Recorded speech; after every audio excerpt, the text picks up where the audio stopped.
She put a pot on she hair and gone. Them a the first one out on the dam. Basket on she head, bucket in each hand. Hold up on she frack, I wanna she grandson. To the market, them a go. For their morning, the day is dawning. For Catacrow to give the villagers a warning. Rise and shine, the birds them a sing. All animal take turn as them join in the waking. Catacrow, Dagaba, donkey bray, horse and they even duck a quack. Catacrow, Dagaba, donkey bray, horse and they even duck a quack. Come and hear this sweet story that tell the people about life in the country. Oh, they are back now. All right. Hey, guess what? Good night, everybody. Welcome to Anansi Web Education. With me is no stranger. President David Arthur Granger is with us. And tonight we will be talking about you might be wondering, this photograph. That's the Abrams family. The Abrams family, and many if you recall, scores of innocent persons were killed during the People's Progressive Party's terrorist campaign, especially during the hurricane of protest of 1964, known as the disturbances. Wednesday, the 12th of June, 2024, marks the 60th anniversary of the massacre of the Abram family during the deadly disturbances. So that photograph that you saw there is the family, the Abrams family. We will be talking about that and more right here on Anansi Web Education. Good night to you, Honorable David Arthur Granger. How are you, sir? Good night. Thank you for asking. I'm feeling good, and it's always an educational experience to be on Anansi Web Education and to discuss with your viewers and listeners important events. This is not a history program. This is a program about present day Guyana and the future. So it's always a pleasure, and I can almost say it's a duty to be on this program. Thank you. Thank you so much. Even as we speak, Venezuela is once again trying a thing. I already say that they claim all of Guyana, all of Essequibo. It's a strange land indeed. But outside of that, I hope all is well with you and especially your kitchen garden. I have an eye on your kitchen garden for some reason or the other. Yeah. When you come to say you'll get some cabbage, okras, tomatoes, and pak choy. Yeah, well, people are sending things from Guyana to the U.S. now. Don't wait until you could pack a nice little barrel, a nice little something, and send a kitchen garden. That is. It's good to see you, President Granger, as we prepare to get straight into the discussion today that deals with the hurricane of protest that is known as the disturbances, PPP terrorism, acts of terrorism by the PPP. This takes me to my first question. What was the role of the United Force Party? That's the UF, probably not existing these days, but what was the role of the United Force Party in the disturbances in 1964? Sir? It's a good question for you to ask, and the comment you made about it is not this, not in existence anymore. When it came on the scene in 1960, it actually was launched in 5th of October 1960. It made history. It was a third party, coming between the PNC and the PPP. But on its first outing in general elections, it was able to garner 16% of the votes. No third party, in my memory, has ever gotten so many votes in the first outing. That is since what we call, the voting under the universal adult franchise. And it was significant. One, because the United Force was able to put together a very important um, part of the constituency. One, it was backed by a lot of businessmen. Two, it was backed by a lot of Christians. And this was at the height of the Cold War. And it was bringing bundles of propaganda in the country, Christian anti-communist crusade. And the majority of Guyanese are Christians. And they were opposed to what is called godless communism. And the United Force garnered a lot of support um, from the hinterland. In those days, the coastal political party did not pay much attention to the hinterland. And in fact, in the first elections, one of the United Force always made sure they were Amerindian MPs. Well, those days it was called the Legislative Assembly, MLA, members of the Legislative Assembly. One of them was Melville, who was involved in the Lukumari Rebellion in 1969. So the United Force was backed by a dynamic business community, Christian community, ethnic community, and it had the support of the BGTUC. Many people looking at the TUC nowadays wouldn't recognize or wouldn't realize that the president of the TUC in 1961 and 62 was a person closely allied to the United Force, and he wasn't Portuguese. So the role that he played as leader of the Manpower Citizen Association, which at that time was the most powerful union in the sugar industry, and he was the president of the BGTUC. So when you put all this together, you can see that the United Force was pivotal. Now, of course, it was taken over by the PPP. In fact, the present speaker of the National Assembly was once the leader of the United Force, and the present leader of the United Force is actually the daughter of the speaker um, of the National Assembly. So you can start connecting the dots there.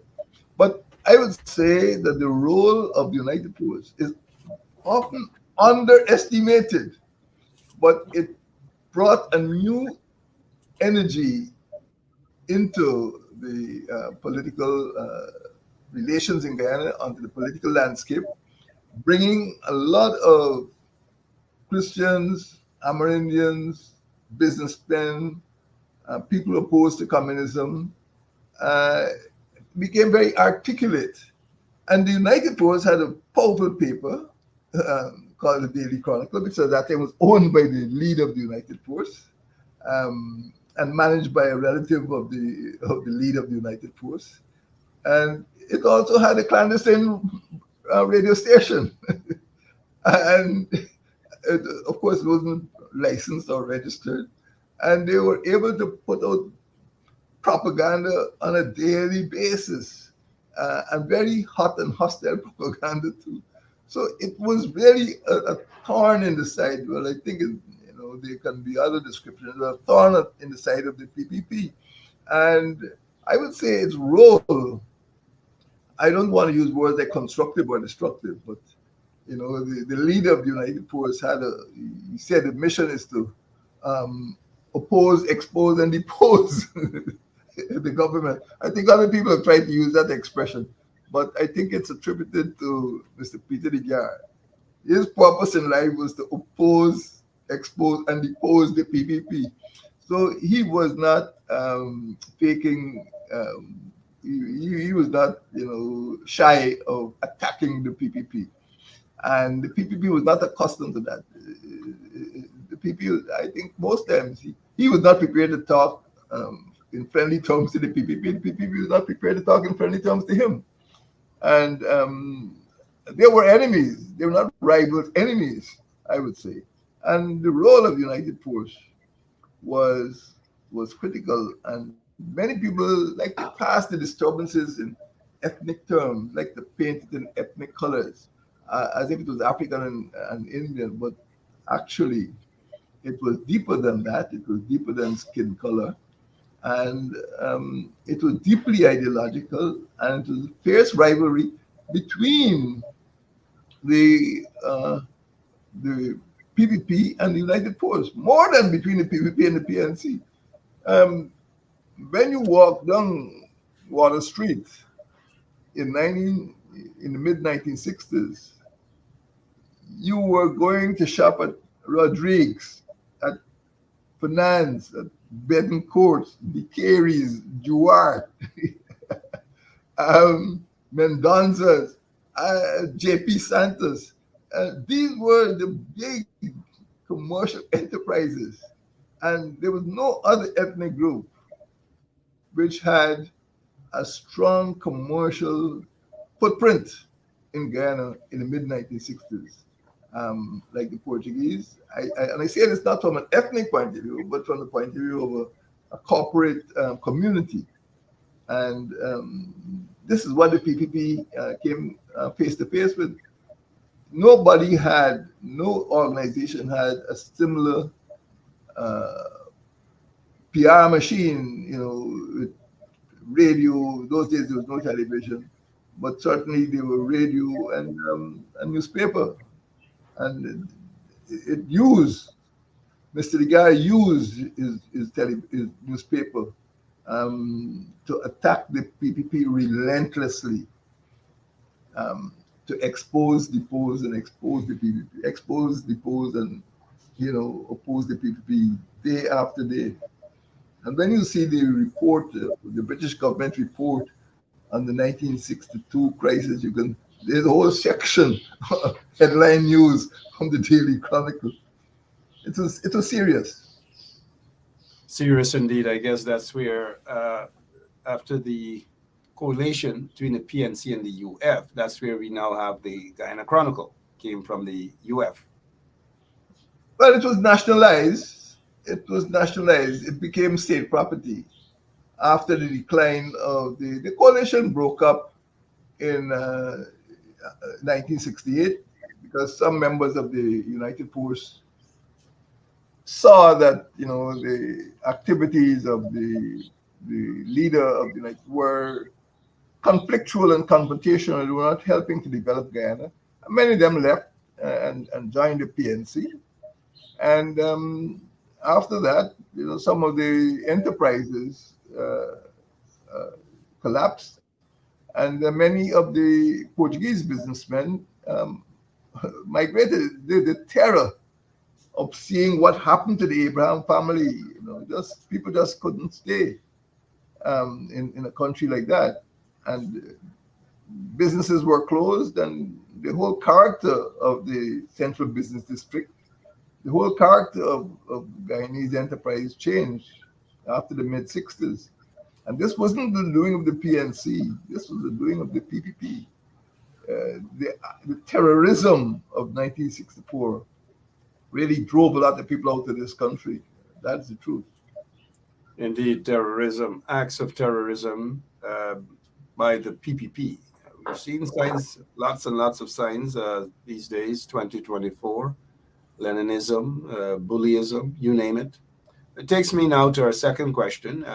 Why was the Abram family targeted for the deadly terrorist attack? And let me just show folks the Abram family. This family was actually targeted.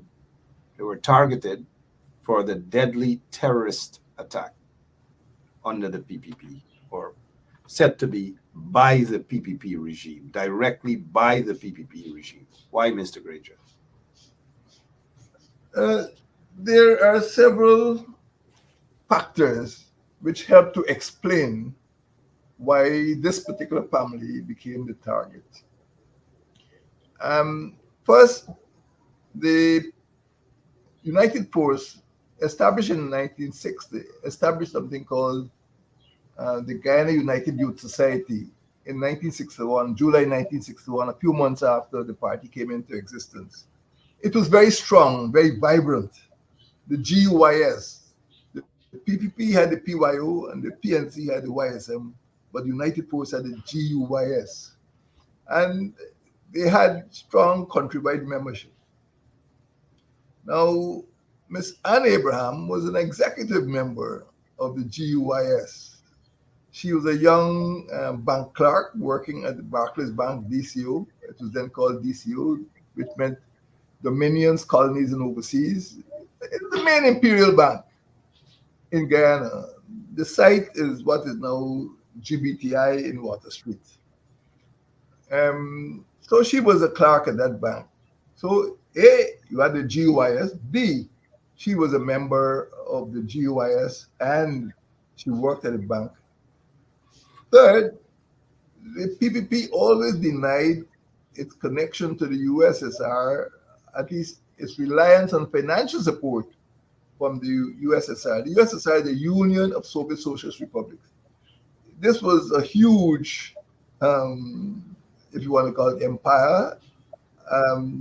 In those days, during the Cold War, you had the USA and the Western Allies, and they had the USSR and the Eastern Allies.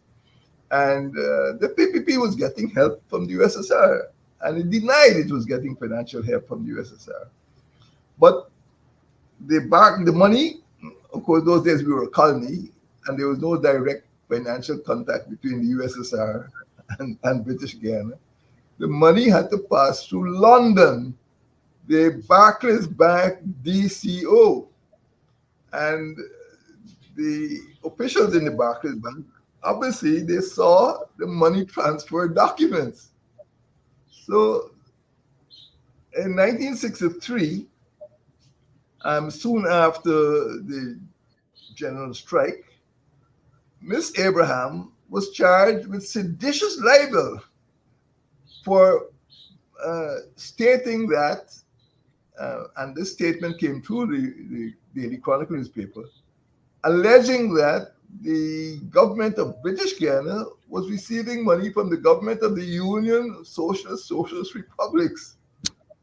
So Mrs. Janet Jagan actually convened a press conference attempting to show that this report was false. But the Chronicle published the actual documents showing that the money was in fact being transferred. So although Ms. Abraham was charged, and 4 other officials of the United Forces were charged with seditious libel, the DPP had to withdraw the charges, what the lawyers call null pros. The DPP had to withdraw prosecution because you can't prosecute somebody for being libel, for committing libel, when in fact it was not libel. Libel, the truth can't be libelous. And so this is what was happening. And now we had the father of Miss Anne Abraham, he was a public servant, a permanent secretary in the office of the premier, which is the highest ranking permanent secretary in British Guyana. It is equivalent to what in PPP times later on was the head of the presidential secretary. He was demoted from the office of the president and sent to be permanent secretary in the Ministry of Works and Hydraulics, or the Ministry of Public Works. And there's nothing to indicate that Mr. Abraham was corrupt or that he was politically aligned. It is generally accepted that he was a straight, objective, principled, professional public servant. And he was suddenly removed. So here we had a situation in which his daughter is charged for seditious libel. He is removed from his position in the office of the premier.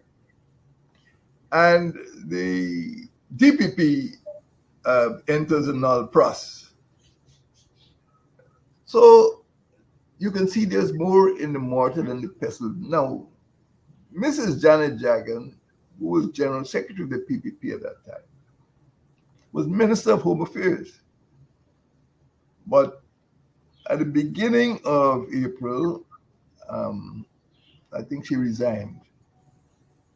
Sorry, the beginning of June, she resigned. The beginning of June, she resigned as Minister of Home Affairs, which meant that she was no longer responsible for Home Affairs, no longer responsible for human safety, no longer responsible for public security. And 10 days after she resigned, the Abraham family house went up in flames, killing Mr. Abraham and 7 members of his family. The only members who were saved were Mrs. Abraham, who I think was waiting for her daughter, um, who was at the theater guild at that time. And the story is that she jumped over the balcony and broke her arm. And another daughter, a very young daughter who was with her, was saved. And the one who was at the theater guild. All of the others were burnt to death. 2 bombs were placed while they were sleeping in the Abraham family home, and they were placed in such a way that when the fire spread, the entire house was engulfed in flames, and all the lives of the people in the building at that time were lost. So why was the Abraham family targeted? Why was Mr. Abraham transferred from the office of the premier to the Ministry of Public Works? Why was the daughter charged with seditious libel? Why were the charges against her dismissed by the DPP? Why was the Guyana United Youth Society so powerful and influential at that time? All of these factors led to what happened. And of course, the United Force was more than a thorn in the side of the PPP at that time. It had a daily newspaper called the Daily Chronicle. It had a clandestine broadcasting transmitter. It had solid support by the business community, by the Catholic Church, and by other Christians too, and by the indigenous community at that time, many of which had Catholic missions. Many of the Catholic priests operated in the hinterland communities at that time. And all of these factors just came together on the 12th of June, 1964. And the Abraham family was targeted for this deadly terrorist attack. So sad. Good evening, good night. If you're now joining us, this is Anansi Web Education with the former president of the Cooperative Republic of Guyana, David Altagranger. We're discussing the fact that scores of innocent persons were killed during the People's Progressive Party's terrorist campaign during the hurricane of protest of 1964, known as the disturbances. On the 12th of June 2024, that's this year, it marks the 60th anniversary of the massacre of the Abraham family during the deadly disturbances, compliments, of course, of the PPP and their acts of terrorism. This takes me now to our final question for tonight. What were the consequences of the Abraham family massacre? And so basically, we're considering the changes as we observe today. The pattern remains the same. But talking about that final question, the effect of that massacre against the Abraham family, Mr. Granger. I think we need to go back to what people believe and how they think and behave. Many people just brush aside the fact that the PPP claims to be a Leninist party. Many people try to feel that Leninism is irrelevant. And why should a party maintain its ideology as Leninist 74 years after it's been founded?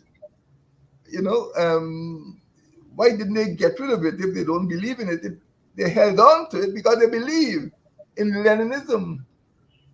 Leninism is not socialism. Leninism is not Marxism. Leninism is not communism. Leninism is terrorism. Leninism believes in seizing revolutionary power by any means and holding on to that power to run the state totally. Russia today is a Leninist state. DPRK today is a Leninist state.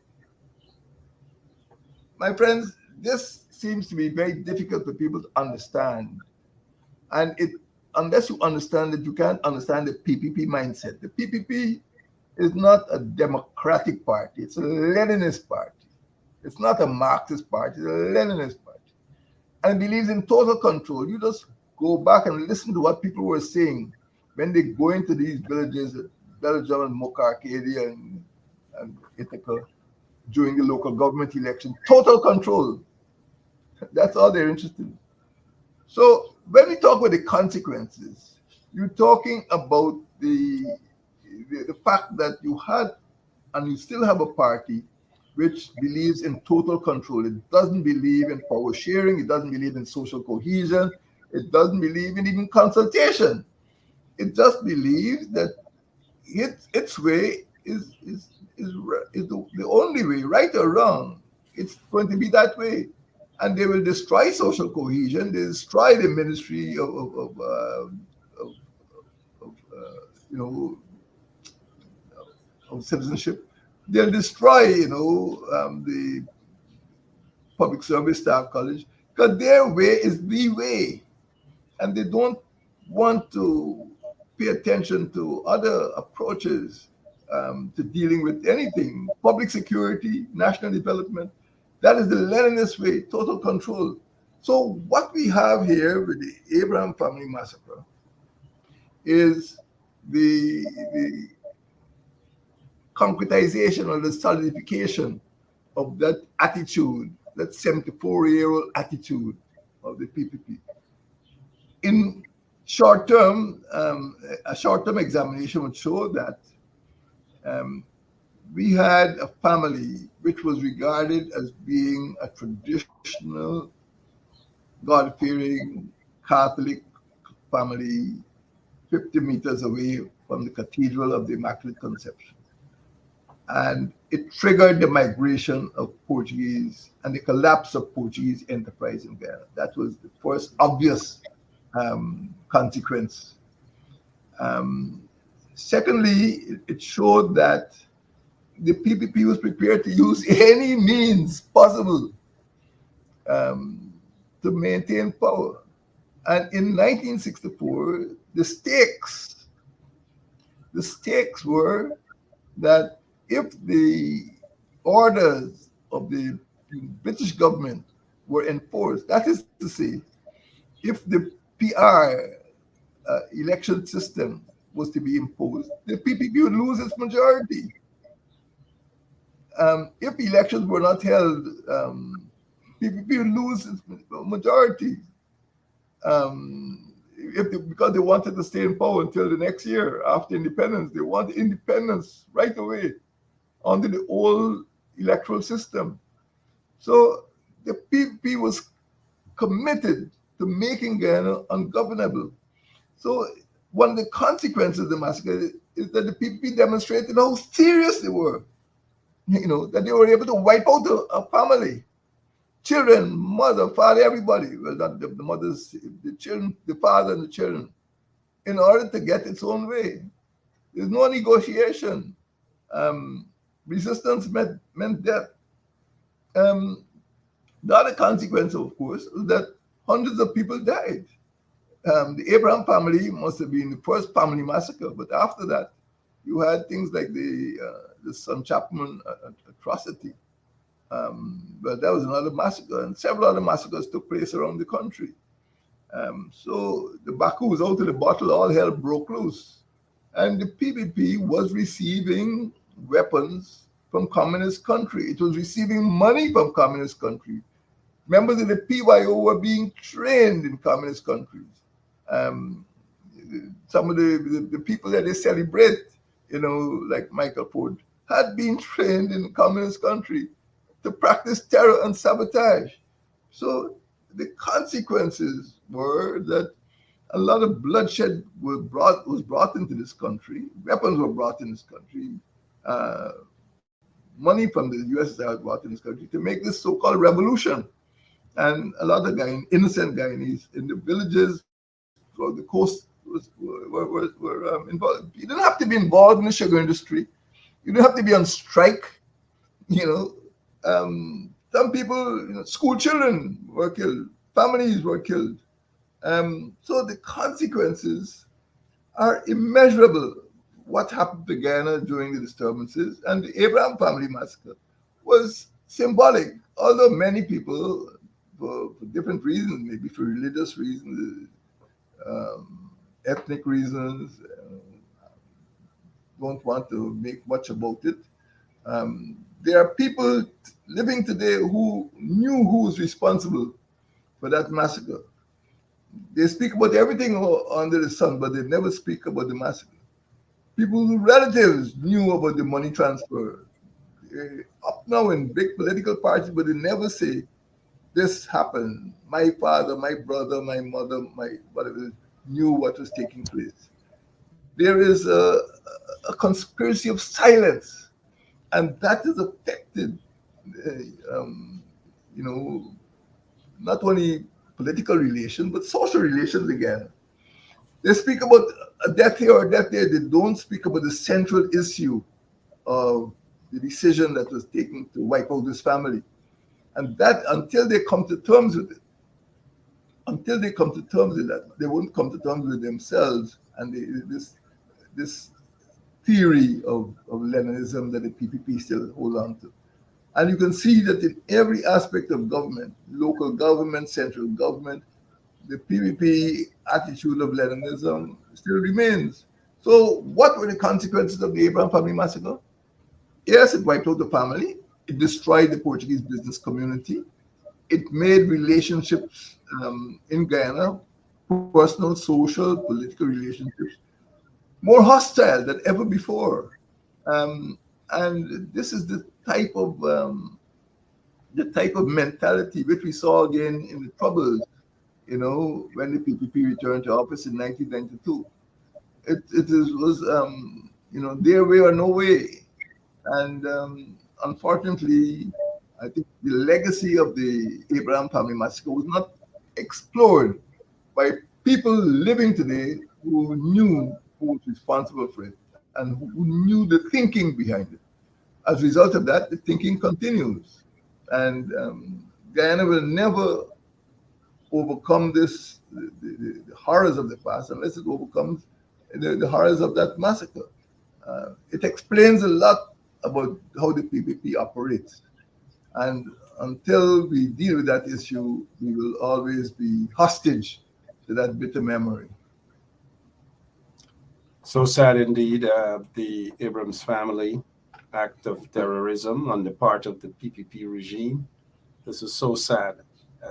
As we wrap up tonight's program, repeat as to what the subject was all about this evening. Scores of innocent persons were killed during the People's Progressive Party's terrorist campaign during the hurricane of protest of 1964, known as the disturbances. On the 12th, that's June 12, 2024, marks the 60th anniversary of the massacre of the Abram family during the deadly disturbances, terrorism, compliments of the PPP regime. Mr. Granger, thank you so much for your time. Appreciate it as always. And we've just got to keep hope alive for a brighter future for a younger uh, generation or next generations to come, and for the sake of the survival of Guyana. We need peace. Thank you, sir. Thank you, Mark. But let me say, hope is not a strategy. Hope is not a Thank you. planning strategy. I agree with you. We should keep hope alive, but we need to do more to Not remove just the keep hope. menace of PPP Leninism. Have a good night. Got you, sir. Thank you so much. Appreciate it. And to all of our listeners in and outside of Guyana, God bless you. Me know I come home. In a jackass yard for fetchy load. Cockle shy hand, bag over shoulder, running by his side, a Red Sea and Rover. From the farm, them a come. Sun a go down, but up the river. Some washing clothes, some folks are bathing at the water. Fisherman, they catch